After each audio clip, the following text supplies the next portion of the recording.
What is the ADA Title II? The ADA Title II is part of a larger landmark piece of civil rights legislation in the United States called the Americans with Disabilities Act.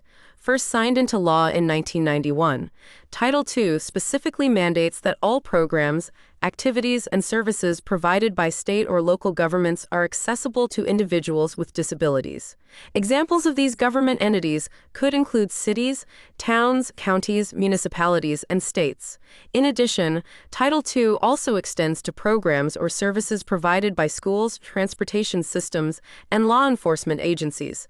This act is particularly relevant now due to a final ruling issued by the DOJ in April 2024, specifying the inclusion of digital assets and establishing an enforcement deadline and specific guidance on technical compliance guidelines. Accessible Web. Web accessibility made simple. Explore our tools, services, and education offerings.